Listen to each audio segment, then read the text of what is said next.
नमस्कार, मैं हूं अंजना ओम कश्यप और ब्लैक एंड व्हाइट में आपका स्वागत है। आज सबसे पहले आपको ये बताएंगे कि हाफ सीज फायर के बाद अमेरिका की बातचीत ईरान के किस रिस्पेक्टेड लीडर से चल रही है। डोनाल्ड ट्रंप बार बार इस बात का दावा कर रहे हैं, लेकिन आज ईरान ने पूछा है कि वो रिस्पेक्टेड लीडर कौन है और रिस्पेक्टेड लीडर से बातचीत चल रही है तो पाकिस्तान के जरिए 15 शर्तों का प्रस्ताव क्यों भेजा है। उससे भी बड़ी बात यह है कि ईरान ने अमेरिका के प्रस्ताव को कूड़ेदान में फेंकते हुए सुपर पावर अमेरिका को अपनी शर्तें बता दी हैं। कहा है कि सीज फायर छोड़ो, अब ईरान तभी रुकेगा जब अमेरिका उसकी 5 शर्तों को मानेगा। आपके मन में भी एक सवाल होगा कि क्या ये युद्ध रुकेगा या नहीं रुकेगा। तो आज हमारे इस विश्लेषण से आपको कुछ हिस्सा तो इसका समझ में जरूर आएगा। इन शर्तों में ईरान ने कहा है कि उसे युद्ध में हुए नुकसान का पूरा हर्जाना मिलना चाहिए। ईरान की टॉप लीडरशिप पर हमले बंद होने चाहिए, सारे प्रतिबंध हटाए जाने चाहिए, ईरान पर लगे सैंक्शंस खत्म हो, स्ट्रेट ऑफ हॉर्मुज का कानूनी अधिकार ईरान को ही मिलना चाहिए। तो लीजिए, अभी तक अमेरिका आक्रामक था, अब ईरान कह रहा है हम नहीं रुकेंगे। अभी तक अमेरिका 15 सूत्र वाला एक पूरा शर्तों की लिस्ट भेज रहा था, अब ईरान कह रहा है हमारी शर्तों को मानोगे तब रुकेंगे। आज अमेरिका के राष्ट्रपति डोनाल्ड ट्रंप ने फिर से चौंकाते हुए कहा कि उन्हें ईरान से एक तोहफा मिला है। अब आप भी इंतजार करते होंगे, क्योंकि जब यहां पर लगभग शाम के 7 साढ़े 7 बजते हैं तो उधर भोर होता है अमेरिका में, और जैसे ही अमेरिका में भोर होता है तो डोनाल्ड ट्रंप एक पोस्ट लिखते हैं, उसमें हर दिन वो एक नई बात रख देते हैं। तो आज की मतलब जो बीते दिन जब वो जागे तो उन्होंने दिलचस्प बात फेंक दी। कहा कि उन्हें ईरान से तोहफा मिला है और ये तोहफा परमाणु से संबंधित नहीं बल्कि तेल गैस से संबंधित है। अब आप सोचिए, तेल गैस से संबंधित है, हॉर्मुज से संबंधित है, ये सब तो वो कहते रहे, लेकिन क्या मिला है गिफ्ट में ये उन्होंने नहीं बताया। आज आपको बताएंगे कि आखिर ट्रंप को मिला ये तोहफा क्या है, या फिर ट्रंप सिर्फ तेल की कीमतों को कंट्रोल करने के लिए ऐसे बयान दे रहे हैं। एक तरफ ट्रंप तोहफे की बात कर रहे हैं, दूसरी तरफ सीज फायर के बीच ईरान की तरफ एक्स्ट्रा युद्धपोत भेज रहे हैं और अब पैराट्रूपर्स भी रवाना कर दे रहे हैं। इसीलिए हम कह रहे हैं कि आज इस 1 घंटे में हम आपको बताएंगे कि ये युद्ध रुकता हुआ दिख रहा है या और भीषण होता हुआ। सवाल उठ रहा है कि क्या अब डोनाल्ड ट्रंप ईरान के खार्ग द्वीप या स्ट्रेट ऑफ हॉर्मुज में कब्जा करने की सोच रहे हैं। आज आपको खार्ग द्वीप के बारे में विस्तार से बताएंगे। ये खार्ग द्वीप और कौन सा ये आइलैंड है जिस पर बहुत सालों पहले डोनाल्ड ट्रंप ने कहा था, जब वो राष्ट्रपति नहीं थे, कि अगर मैं राष्ट्रपति होता तो मैं इस द्वीप पर सबसे पहले कब्जा करता। आखिर ये द्वीप ईरान के लिए इतना जरूरी क्यों है और अमेरिका के लिए इतना बड़ा ये लक्ष्य क्यों बन गया है, ये सब आपको बताएंगे। ईरान का ऑयल टर्मिनल भी इसे कहा जाता है, खार्ग आइलैंड को। ईरान तेल का 90% व्यापार यहीं से होता है। क्यों होता है ये भी आपको बताएंगे। भाई, ईरान का तेल पूरे देश में से कहीं से भी वो किसी भी अपना जो बॉर्डर एरिया है, समुद्र से लगा हुआ इलाका है, कहीं से भी वो भेज सकते हैं। खार्ग से ही 90-95% तेल क्यों बाहर जाता है, वजह है इसकी। अगर खार्ग द्वीप पर कब्जा करता है अमेरिका, अगर ऐसा हुआ तो ईरान की तेल की दुकान पर एक तरह से ताला भी लग सकता है। आज आपको एक दिलचस्प जानकारी देंगे। ट्रंप सोच रहे थे कि ईरान में युद्ध के बाद जनता सड़कों पर उतर आएगी, ऐसा तो नहीं हुआ। उल्टे अमेरिका में अब लोग युद्ध की वजह से बढ़ी महंगाई से परेशान हो उठे हैं, ट्रंप से बहुत नाराज है। आज आपको बताएंगे कि ट्रंप जिस ईरान के बारे में सोच रहे थे, क्या वो अमेरिका में होने वाला है। वो रेजिम चेंज चाह रहे थे ना ईरान में। आज की सबसे बड़ी खबर यह है कि अमेरिका ने युद्ध रोकने के लिए ईरान को 15 शर्तों का जो प्रस्ताव भेजा था, उसकी ईरान ने पोल खोलकर रख दी है। प्रेस टीवी के मुताबिक ईरान ने अमेरिका का मजाक उड़ाते हुए यह कहा है कि अगर अमेरिका ईरान के एक रिस्पेक्टेड नेता से बात चल रही थी तो फिर उसे पाकिस्तान के जरिए यह प्रस्ताव क्यों भेजना पड़ा।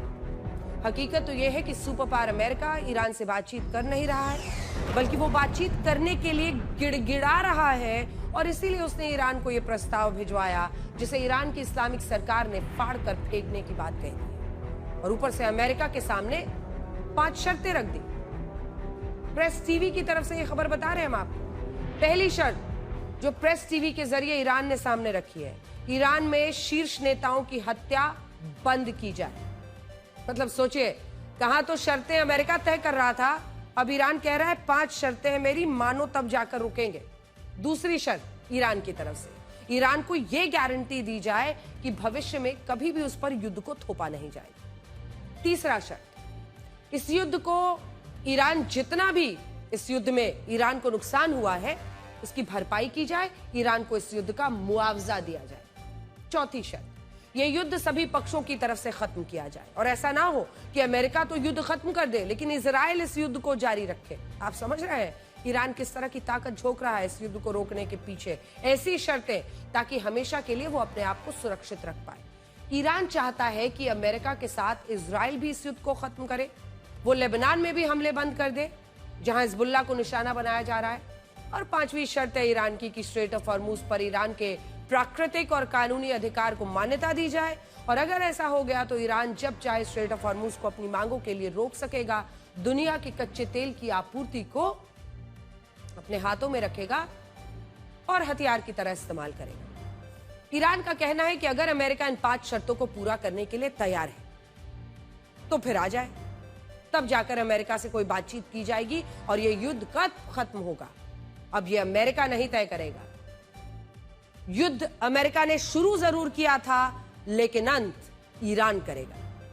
अब ईरान के तेवर आप समझ रहे हैं, ईरान ये कह रहा है कि ये युद्ध शुरुआत अमेरिका और इजराइल ने किया है लेकिन अगर वो इसे खत्म करेगा यानी शर्तें उसी की माननी पड़ेगी। यहां अहम बात यह है कि ईरान अमेरिका के उस दावे को खोखला बता रहा है जिसमें राष्ट्रपति ट्रंप ने यह कहा था कि उनकी टीम ईरान से बातचीत कर रही है,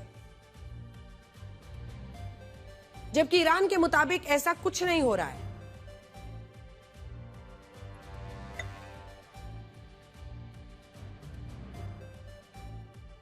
इसी वजह से आज पूरी दुनिया की सुई एक ही सवाल पर अटकी है और वो सवाल यह है कि अमेरिका और ईरान में सच कौन बोल रहा है, झूठ कौन बोल रहा है।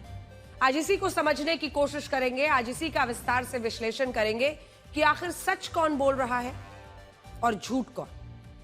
राष्ट्रपति डोनाल्ड ट्रंप, क्योंकि देखिए अभी दोनों ही शक के दायरे में आ रहे हैं, क्योंकि कल तक ईरान बातचीत से इनकार करता रहा लेकिन अब खुद कह रहा है कि पाकिस्तान के जरिए 15 पॉइंट्स क्यों भेजे हैं, तो उस तक बात तो पहुंच रही है। वहीं डोनाल्ड ट्रंप हर दिन नई बात कह रहे हैं। अब डोनाल्ड ट्रंप लगातार ये दावा कर रहे हैं कि अमेरिका और ईरान की अच्छी और उपयोगी बातचीत चल रही है और इस दावे को अंतर्राष्ट्रीय मीडिया भी खारिज नहीं कर रहा।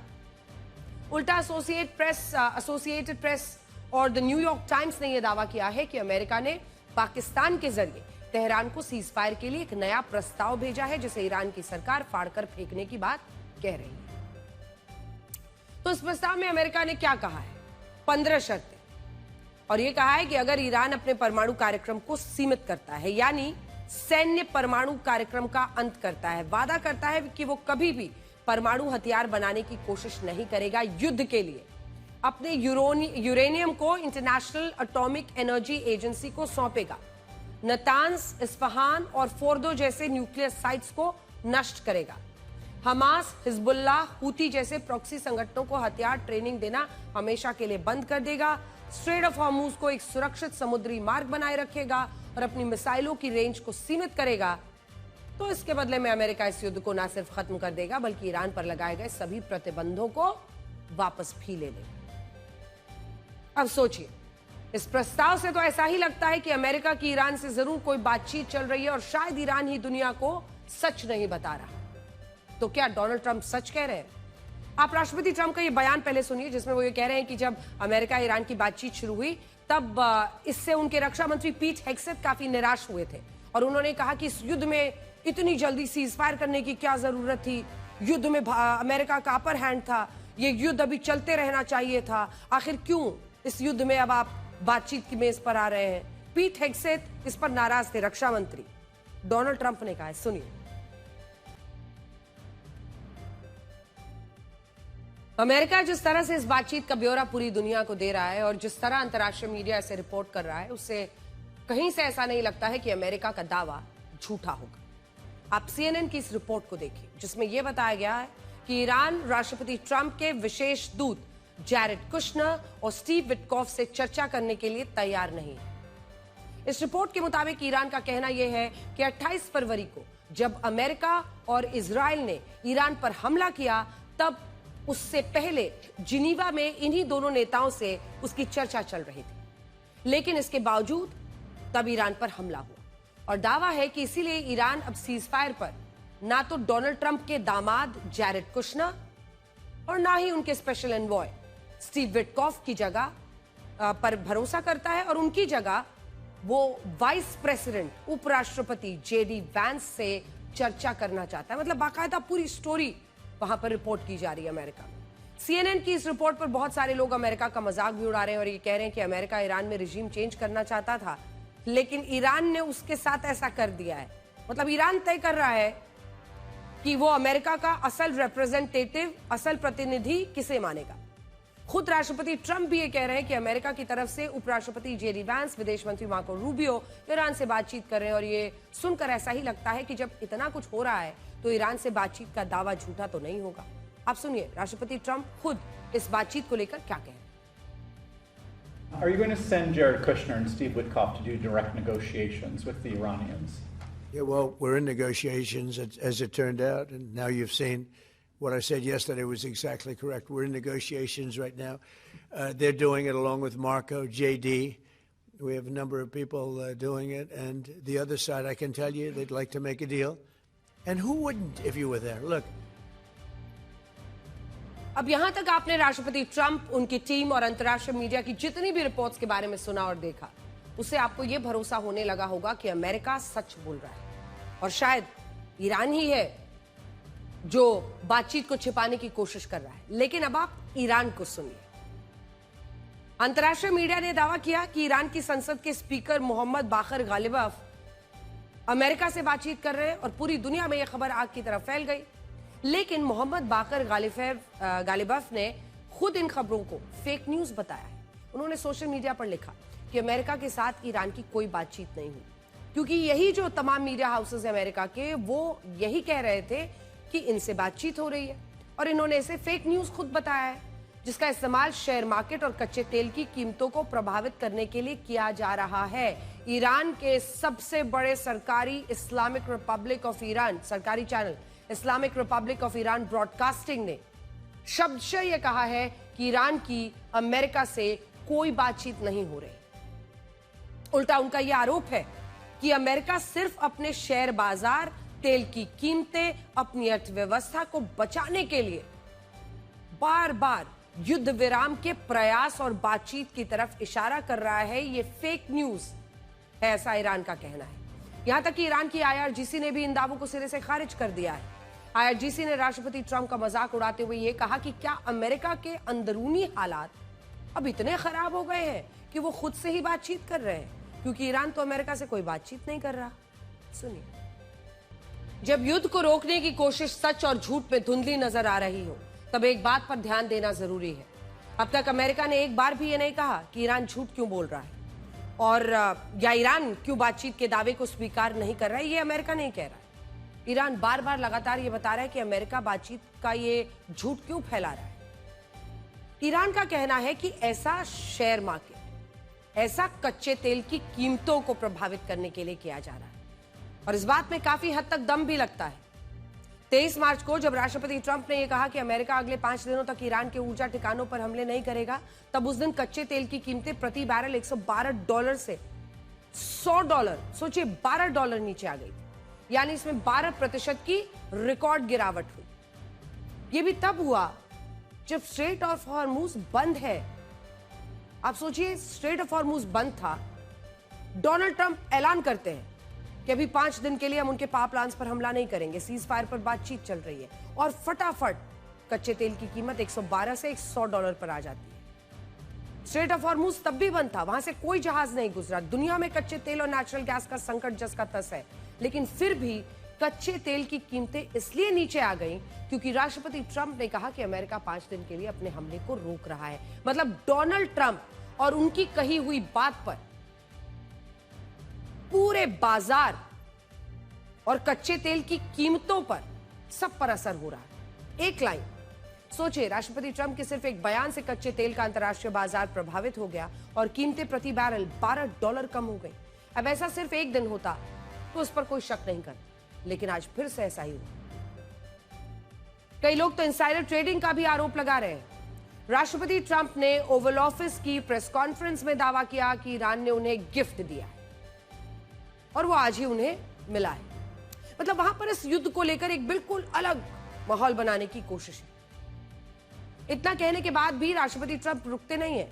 वो इसके बाद ये बात जोड़ते हैं कि ये गिफ्ट न्यूक्लियर प्रोग्राम से जुड़ा नहीं था, बल्कि ये गिफ्ट तेल और गैस से जुड़ा था, स्ट्रेट ऑफ हॉर्मूज के बारे में था, इसीलिए इसे तेल का खेल बताया जा रहा है। राष्ट्रपति ट्रंप ने इतना ही कहा और अपनी बात को आगे बढ़ाकर कहीं और ले गए, लेकिन उनके इस बयान से पूरी दुनिया में हलचल पैदा हो गई। बड़े बड़े मीडिया हाउस, पत्रकार, विशेषज्ञ यह अनुमान लगाने लगे कि क्या इस गिफ्ट के जरिए ईरान ने स्ट्रेट ऑफ हॉर्मूज को खोलने की बात कह दी है। इन चर्चाओं ने कच्चे तेल के बाजार को फिर से प्रभावित किया। जो कच्चा तेल प्रति बैरल इस बयान से पहले ब्रेंट क्रूड इंडेक्स में $100 का था, वो 6% फिर टूटा, $94 पर पहुंच गया।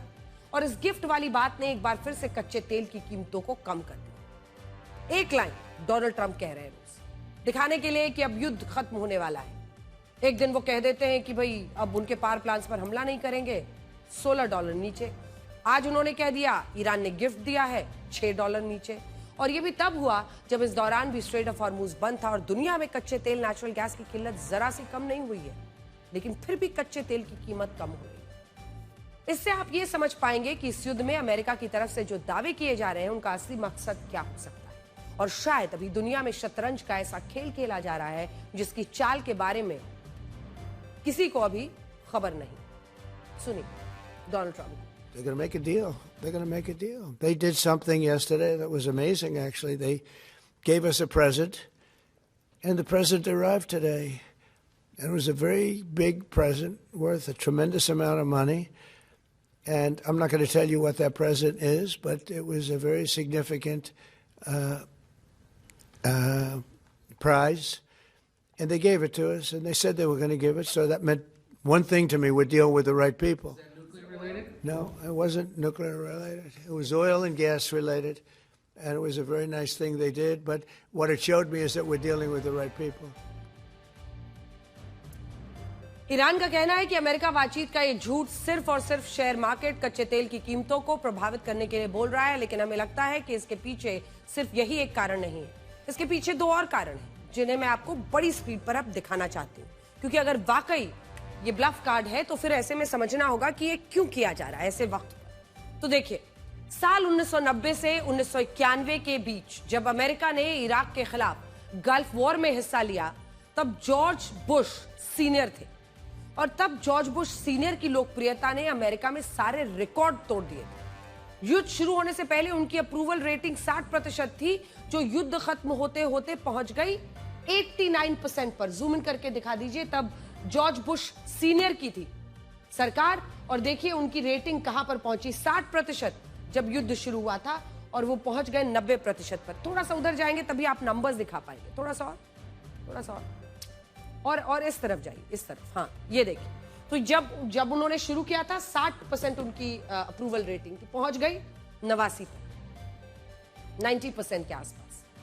अब इसे देखकर राष्ट्रपति ट्रंप ने शायद यही सोचा कि अगर वो भी ईरान के खिलाफ युद्ध लड़ते हैं तो उनकी अप्रूवल रेटिंग भी ऐतिहासिक स्तर पर पहुंच जाएगी और इसका उन्हें अमेरिका के मिड टर्म चुनाव में फायदा होगा, जो इसी साल नवंबर महीने में होने वाला। हमने आपको बीते दिन बताया था ना, अक्टूबर में अब चुनाव होने वाला है इजराइल में भी, तो मिड टर्म इलेक्शंस नवंबर में डोनाल्ड ट्रंप के भी होने वाले हैं। लेकिन राष्ट्रपति ट्रंप का यह दाव उल्टा पड़ गया। इप्सोस के एक नए सर्वे के मुताबिक इस युद्ध के बाद राष्ट्रपति ट्रंप की अप्रूवल रेटिंग 36% पर पहुंच गई है, जो अब तक का सबसे निचला स्तर है।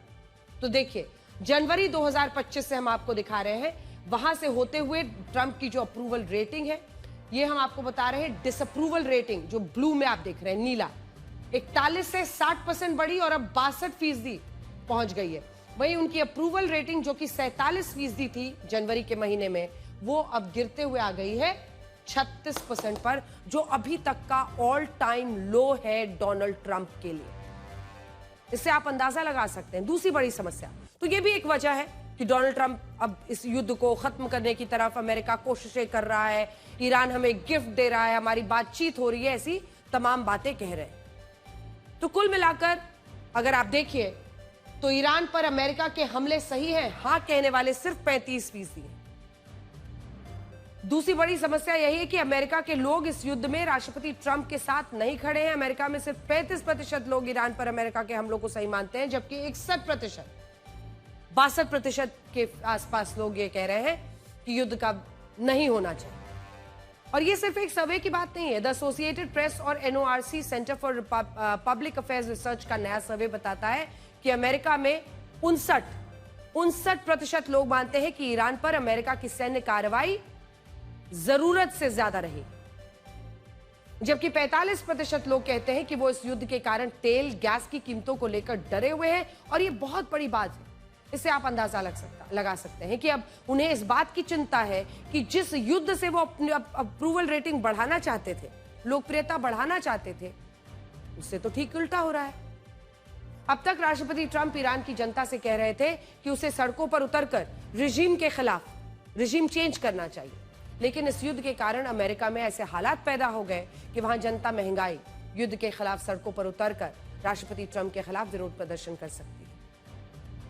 सोचिए, कहां तो डोनाल्ड ट्रंप चाहते थे कि ईरान के लोग जो पहले सड़कों पर निकले थे रिजीम के खिलाफ, वो एक बार फिर से एकजुट हों और अयतुल्लाह अली ख़ामेनी के जाने के बाद उनके खिलाफ, वहां के रिजीम के खिलाफ सड़कों पर उतरे। लेकिन अब तो ऐसा लग रहा है कि अमेरिका में लोग उनके खिलाफ सड़कों पर उतर सकते हैं। और अगर ऐसा होता है तो सब कुछ उल्टा पड़ जाएगा। दुनिया अमेरिका में एक मजाक बनकर रह जाएगा। हालांकि राष्ट्रपति ट्रंप को इससे फर्क कहां पड़ता है। आज भी राष्ट्रपति ट्रंप ने कई ऐसी बातें कही जिन्हें सुनने के बाद आपका भी सिर चकराने लगेगा। राष्ट्रपति ट्रंप ने कहा कि ईरान में वो रिजीम चेंज कराने में सफल हुए हैं, जबकि यह दावा पूरी तरह गलत है। राष्ट्रपति ट्रंप ने आज ये भी कहा कि सऊदी अरब इस युद्ध में अमेरिका के साथ है, जबकि सऊदी अरब के विदेश मंत्रालय ने राष्ट्रपति ट्रंप का फैक्ट चेक किया और ये कहा है कि सऊदी अरब इस युद्ध में शामिल नहीं है, वो शांति का समर्थन करता है। सऊदी अरब के इस जवाब से उन खबरों की भी पोल खुल गई जिनमें बार बार ये कहा गया कि सऊदी अरब इस युद्ध को जारी रखने के लिए अमेरिका पर दबाव बना रहा है। और हाल ही में इसके लिए क्राउन प्रिंस मोहम्मद बिन सलमान ने इसके लिए राष्ट्रपति ट्रंप से फोन पे बात की। वेस्टर्न मीडिया लगातार कुछ दिनों से यह बता रहा था कि सऊदी अरब और यूएई दोनों ये कह रहे हैं कि युद्ध जारी रहना चाहिए। और यहीं तक बात नहीं, वो ये भी दावा कर रहे थे कि ये दोनों देश ईरान के खिलाफ युद्ध में उतर सकते हैं। अब इस युद्ध में इजराइल की खुफिया एजेंसी मोसाद की काफी चर्चा हुई है। दावा किया जाता है कि मोसाद ने अयतुल्लाह ख़ामेनी को मारने के लिए तेहरान के CCTV कैमरों को हैक कर लिया था और अली लारिजानी को भी मारने में मोसाद के जासूसों ने बड़ी भूमिका निभाई थी। लेकिन क्या आप इस बात पर विश्वास करेंगे कि जब ये युद्ध अपने 26वें दिन में पहुंच गया है, तब इजराइल में मोसाद पर महाभारत छिड़ी है। इजराइल के प्रधानमंत्री बेंजामिन नेतन्याहू मोसाद के चीफ डेविड बार्निये से काफी नाराज है। डेविड बार्निये ने इस युद्ध की शुरुआत से पहले प्रधानमंत्री नेतन्याहू को यह गारंटी दी थी कि जब अमेरिका और इजराइल तेहरान पर ईरान की टॉप लीडरशिप को खत्म कर देंगे, तब उसके बाद मोसाद ईरान में जनता के विद्रोह को भड़काएगी और इस तरह ईरान में रिजीम चेंज मुमकिन हो पाएगा। लेकिन आज इस युद्ध के 26वें दिन पूरे हो रहे हैं, लेकिन अब तक ईरान में ऐसा नहीं हुआ और इसी वजह से प्रधानमंत्री बेंजामिन नेतन्याहू मोसाद के चीफ से नाराज बताए जा रहे हैं। और ये कहा जा रहा है कि मोसाद के भरोसे उन्होंने यही गारंटी राष्ट्रपति ट्रंप को दी थी और राष्ट्रपति ट्रंप को ईरान पर हमला करने के लिए तैयार किया गया था। हालांकि आपको एक सेकंड के लिए रुककर यह भी सोचना चाहिए कि क्या वाकई नाराजगी है या फिर ये पोस्चरिंग है, यानी ये दिखाने की कोशिश है कि हम तो ये सोच रहे थे कि युद्ध में ईरान में जनता ही सड़कों पर निकलकर रिजीम चेंज करेगी, लेकिन ऐसा नहीं हुआ। तो साफ हो रहा है कि चाहे ईरान हो चाहे अमेरिका हो, इन दोनों ने ही ईरान को आंकने में, ईरान की ताकत को आंकने में बहुत बड़ी चूक की। लेकिन जब हमले के बाद मोसाद ईरान में सरकार विरोधी लोगों को सड़कों पर नहीं ला पाई, हमने आपको बताया था ना, टीवी भी हैक कर लिया था, उनका नेशनल चैनल हैक कर लिया था, वहां पर बेंजामिन नेतन्याहू की स्पीच चल रही थी, वो ईरान के लोगों को कह रहे थे कि सड़कों पर निकलो, लेकिन बावजूद इसके सरकार विरोधी लोगों को सड़कों पर नहीं ला पाई है मोसाद। तो राष्ट्रपति ट्रंप भी इस बात से नाराज हो गए और दावा है कि इसी के बाद अब अमेरिका इस युद्ध को खत्म करने के नए नए रास्ते, एग्जिट रूट तलाश रहा है, जबकि इजराइल इस युद्ध को जारी रखना चाहता है। तो अब हम आपको दिखाते हैं Israel thought it could spur rebellion, यानी इजराइल ये सोच रहा था। आप खुद देखिए कि इजराइल ने आज भी ईरान और लेबनान पर अपने हमले किए। हम आपको न्यूयॉर्क टाइम्स की एक रिपोर्ट दिखाना चाहते हैं जिसमें यह कहा जा रहा है, जिसमें यह नाराजगी जो बेंजामिन नेतन्याहू की है मुसाद को लेकर, इन सब पर चर्चा है। और इसमें कहा जा रहा है कि Israel thought it could spur rebellion inside Iran, मतलब इजराइल को यह लगा था कि वो ईरान के अंदर लोगों का विद्रोह फिर से जीवित कर पाएगा, लेकिन ऐसा नहीं हुआ। और इसी वजह से अब अमेरिका सोच रहा है, और इसी के साथ साथ the times of Israel, Netanyahu said frustrated that Mossad promised it could instigate Iran uprising but fallen short. ये इजराइल टाइम्स की रिपोर्ट है। एक तरफ तो न्यूयॉर्क टाइम्स की रिपोर्ट में यह दावा किया गया है कि भाई वो चाह रहे थे कि वहां विद्रोह को भड़काएं, लेकिन भड़का नहीं पाए। दूसरी तरफ इजराइल टाइम्स ने और भी स्पष्ट शब्दों में लिख दिया है कि नेतन्याहू इस बात से नाराज है, फ्रस्ट्रेटेड है कि मोसाद ने जो प्रॉमिस किया था कि वो इस तरह के अटैक के बाद वहां पर विद्रोह और अपराइजिंग क्रिएट कर देंगे, उसमें मोसाद फेल हो गया। आप खुद देखिए कि इजराइल ने आज भी ईरान और लेबनान पर अपने हमलों को जारी किया। दावा है कि ईरान में अब तक 7,000 ठिकानों पर बमबारी हो चुकी है। देखिए, अब इजराइल हमले कर रहा है तो ईरान भी पूरी ताकत के साथ पलटवार कर रहा है। ये बता रहा है कि वो जितना घायल है उतना ही घातक है। ईरान ने अमेरिका के सबसे बड़े एयरक्राफ्ट कैरियर में से एक यूएसएस एब्राहम लिंकन पर क्रूज मिसाइलें दागी हैं। ईरान के सरकारी मीडिया ने इस दावे से जुड़ा एक वीडियो भी जारी किया है, जबकि अमेरिका ने इस पर कोई प्रतिक्रिया नहीं दी। देखिए, तो सुना आपने, क्रूज मिसाइल दागने का यह दावा है अमेरिका के। आज सवाल यही है जो चारों तरफ पूछा जा रहा है, अमेरिका के हथियारों का दम क्या इस युद्ध में टूटता जा रहा है? पहले MQ-9 और उसके बाद जो MQ-9 रीपर ड्रोन्स है उस पर हमला हुआ, फिर अमेरिका के थार्ड डिफेंस सिस्टम को उड़ा दिया, फिर 933 करोड़ रुपए के 5वीं पीढ़ी के F-35 लड़ाकू विमान को निशाना बनाया, और अब एयरक्राफ्ट कैरियर एब्राहम लिंकन पर भी मिसाइल हमला हो गया है। और ईरान के ये सारे हमले यही बता रहे हैं कि उसने अमेरिका के इनविंसिबल माने जाने वाले हथियारों को आईना दिखा दिया है। आप यकीन मानिए, इसका अमेरिका के रक्षा बाजार पर भी असर पड़ सकता है, क्योंकि सिप्री के मुताबिक दुनिया के रक्षा निर्यात में अमेरिका की 45% हिस्सेदारी है। लेकिन इससे पहले कि हम आगे बढ़े, एक बार आपको बताना चाहते हैं जो हम बार बार आपसे कह रहे हैं कि ईरान में हथियार तो इधर से उधर गिरते हैं। ईरान में तमाम देश अपनी अपनी नाक की लड़ाई लड़ते हैं, कोई न जीतता है न कोई हारता है, लेकिन आम इंसान मरते हैं। और इसीलिए आज हम आपको बताना चाहते हैं कि कौन से देश में कितने लोग मारे जा रहे हैं। तो सबसे पहले हम शुरुआत ईरान से करते हैं, और आइए आपको मैप पर दिखाते हैं, क्योंकि ईरान में अगर आप देखिए 1500 से ज्यादा मौतें हुई, 18 से ज्यादा लोग घायल। इजराइल जहां पर 18 मौतें हुई, वहीं पर आप आ जाइए ईरान में 1500, जैसा कि हमने आपको बताया। उसके बाद इजराइल में 18 मौतें और लगभग 5000 लोग घायल बताए जा रहे हैं। लेबनान जहां पर 1072 लोग मारे गए हैं। बहरीन में 3 मौतें हुई हैं। इराक में 82 मौतें हुई हैं। इसी के साथ कुवैत में 6 मौतें हुई हैं। ओमान में 3 मौत, और इसी के साथ सऊदी अरब में 2 मौत, और यूएई में 8 लोगों की मौत हुई। तो इससे आपको पूरी तस्वीर समझ में आती है। लेकिन इधर ईरान की IRGC ने ऑपरेशन ट्रू प्रॉमिस के तहत इजराइल पर अब तक का सबसे बड़ा हमला करने का दावा किया है। ईरान की सेना ने आधिकारिक तौर पर ऐलान किया है कि उसने इजरायली और अमेरिकी ठिकानों पर अपनी मिसाइलों और आत्मघाती ड्रोन्स की 80th वेव यानी 80वां वेव लॉन्च कर दिया। ईरान द्वारा जारी किए गए ताजा फुटेज में दर्जनों मिसाइलें एक साथ लॉन्च होती देखी जा सकती हैं, और ईरान का दावा है कि हमले न सिर्फ इजरायली सैन्य ठिकानों पर किए गए हैं, बल्कि अमेरिकी अड्डों को भी निशाना बनाया गया है। देखिए, 23 मार्च को जब राष्ट्रपति डोनाल्ड ट्रंप ने यह ऐलान किया था कि अमेरिका अगले 5 दिनों तक ईरान के पावर प्लांट्स और ऊर्जा ठिकानों को निशाना नहीं बनाएगा, तब इससे सिर्फ 7 घंटे 35 मिनट पहले राष्ट्रपति ट्रंप ने ट्रूथ सोशल पर एक और पोस्ट लिखी थी। उन्होंने लिखा था पीस थ्रू स्ट्रेंथ, यानी ताकत के दम पर शांति। उस दिन बहुत सारे लोगों ने सोचा था कि राष्ट्रपति ट्रंप ने सिर्फ ईरान पर दबाव बनाने के लिए यह बात लिखी है, और ये लोग अपनी जगह गलत भी नहीं थे। जिस तरह राष्ट्रपति ट्रंप बार बार अपना स्टैंड बदलते हैं, उससे उनकी और उनकी कही हर बात की गंभीरता कम हुई है। लेकिन इस मामले में माना जा रहा है कि दुनिया ने शायद राष्ट्रपति ट्रंप के एक बहुत बड़े संदेश को समझने में गलती कर दी है। पीस थ्रू स्ट्रेंथ का मतलब और संबंध उस सिद्धांत से है जिसका इस्तेमाल कोअर्सिव डिप्लोमेसी में होता है। कोअर्सिव डिप्लोमेसी का मतलब होता है एक हाथ बातचीत के लिए आगे बढ़ाना, दूसरे हाथ से गला दबाना। और इस वक्त अमेरिका यही कर रहा है। जब राष्ट्रपति ट्रंप ये कह रहे हैं कि अमेरिका ईरान से बातचीत कर रहा है, तब उसी दौरान पेंटागन ने एक बहुत बड़ा फैसला लिया है। द न्यूयॉर्क टाइम्स के मुताबिक अमेरिका के रक्षा विभाग ने आज ही 2000 पैराट्रूपर्स को मिडिल ईस्ट में भेजने का फैसला किया है। ये सभी पैराट्रूपर्स अमेरिका की 82वीं एयरबोर्न डिवीजन का हिस्सा है, जो दुनिया की सबसे तेजी से तैनात होने वाली फोर्स मानी जाती है। पेंटागन कहता है कि उसे आदेश मिलते ही वो 18 घंटे के अंदर अंदर अपने पैराट्रूपर्स को दुनिया के किसी भी कोने में पहुंचा सकता है। और ये बात यहां ईरान भी नोट कर रहा है। ईरान इसलिए नोट कर रहा है क्योंकि अगर अमेरिका अपने 3 युद्धपोत में 4500 नौसैनिक और उनके साथ 2000 पैराट्रूपर्स मिडिल ईस्ट में भेज रहा है, तो इसकी पूरी संभावना है कि अमेरिका ईरान में कुछ बड़ा करने वाला है।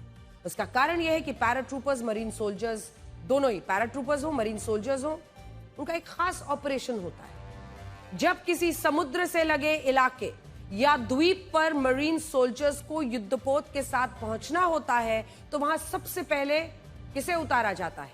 पैराट्रूपर्स को भेजा जाता है। ये पैराट्रूपर्स एक बड़े मिलिट्री प्लेन में आते हैं, इसके बाद पैराशूट के साथ छलांग लगाकर उस इलाके में उतर जाते हैं। इसके बाद ये जवान वहां ऐसे तटीय इलाकों, बंदरगाह पर कब्जा करते हैं जहां से मरीन सोल्जर्स को उनके युद्धपोत के साथ बुलाया जा सके। जब मरीन सोल्जर्स यहां यानी नौसेना के जवान भी उसी समुद्री इलाके में पहुंच जाते हैं, तब उस इलाके को पूरी तरह कब्जे में लेने की शुरुआत होती है। और हो सकता है कि इस मामले में भी अमेरिका यही करने की कोशिश कर रहा हो। हालांकि यहां बड़ा सवाल यह है कि अमेरिका ईरान की किस नस को दबाना चाहता है। उसके निशाने पर 2 टारगेट है, एक है स्ट्रेट ऑफ हॉर्मुज और दूसरा है ईरान का खार्ग आइलैंड। तो ध्यान से सुनिए, ईरान और स्ट्रेट ऑफ हॉर्मुज से पहले ये बीच में एक बिंदी आप देख रहे हैं, बहुत छोटा सा ये द्वीप है, लेकिन बड़े काम की चीज है ये ईरान के लिए। Kharg island, straight of Hormuz. अब इनमें खार्ग आइलैंड की तुलना में स्ट्रेट ऑफ हॉर्मुज पर हमला करना ज्यादा खतरनाक है। स्ट्रेट ऑफ हॉर्मुज के रास्ते में न सिर्फ नेवल माइंस बिछी हो सकती हैं, बल्कि ईरान के समुद्री तट पर उसकी नौसेना का भारी जमावड़ा भी हो सकता है। ऐसे में अगर अमेरिका के 2000 पैराट्रूपर्स स्ट्रेट ऑफ हॉर्मुज में ईरान की समुद्री सीमा पर उतरते हैं, तो उन्हें ज्यादा जोखिम रहेगा। लेकिन अगर यही पैराट्रूपर्स खार्ग आइलैंड पर उतरते हैं, तो इससे अमेरिका को सफलता मिलने की संभावना ज्यादा होगी। और अभी सबको ऐसा लग रहा है अमेरिका ईरान के खार्ग आइलैंड पर कब्जा करने वाला। मैं आपको बड़ी स्क्रीन पर दिखाती हूं कि जिस खार्ग आइलैंड की बात हो रही है, पर्शियन गल्फ में है ये खार्ग आइलैंड। पर्शियन गल्फ में है खार्ग आइलैंड, बहुत छोटा सा द्वीप है।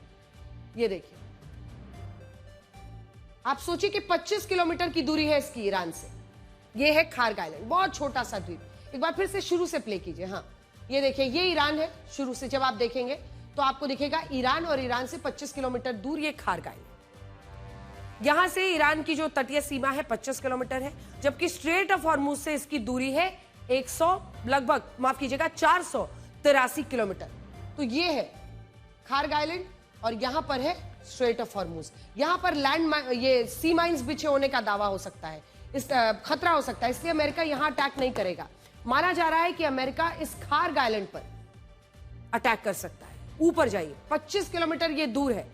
लेकिन इतना इंपॉर्टेंट क्यों है? ये द्वीप ईरान से पूरी तरह से कटा हुआ है, एकदम अलग है। अगर अमेरिका कल को अपने पैराट्रूपर्स इस द्वीप पर उतारता है और यहां उसके 3 युद्धपोत भी 4500 नौसैनिकों के साथ पहुंच जाते हैं, तो अमेरिका के लिए ईरान के इस द्वीप पर कब्जा करना ज्यादा मुश्किल नहीं होगा। और इस द्वीप पर कब्जा करने का सीधा मतलब होगा ईरान का गला दबा देना। यह द्वीप सिर्फ 22 वर्ग किलोमीटर के इलाके में फैला है, 8 किलोमीटर लंबा। ये देखिए, अब हम आपको इसका पूरा क्षेत्रफल बता रहे हैं। 22 वर्ग किलोमीटर है। चौड़ाई सांते सिर्फ 4.5 किलोमीटर, 4.5 किलोमीटर, और लंबाई कितनी?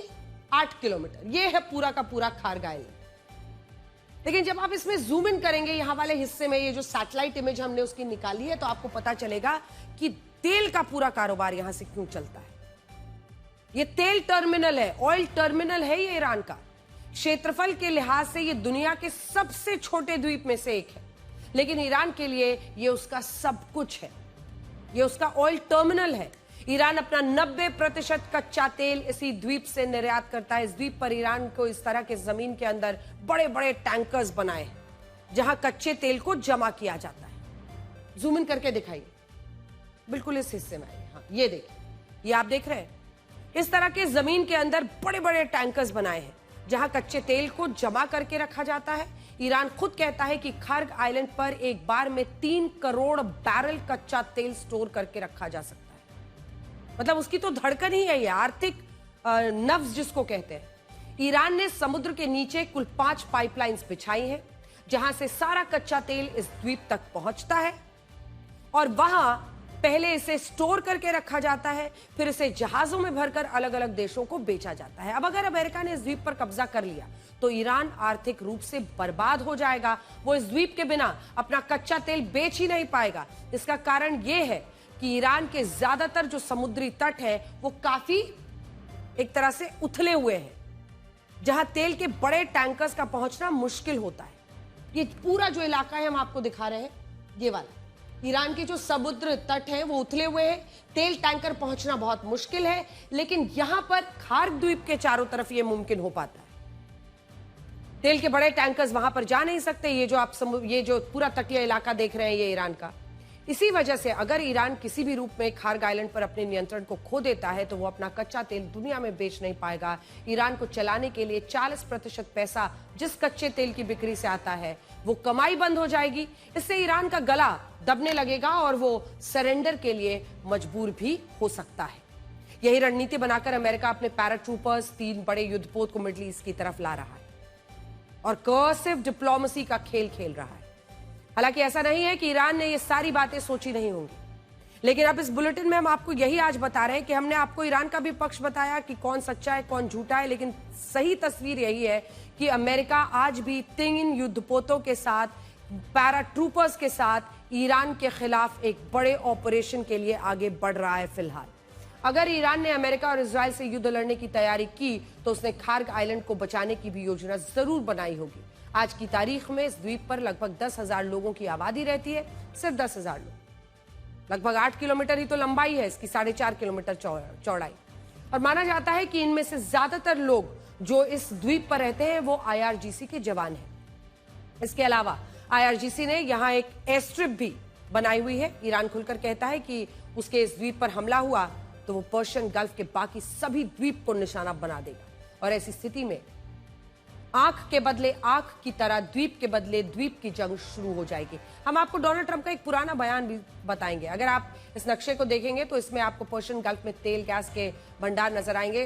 इनकी संख्या हजारों में, और ऐसे में ये सारे तेल गैस के भंडार ईरान के निशाने पर आ जाएंगे और ये लड़ाई इसके बाद भयानक रूप ले लेगी।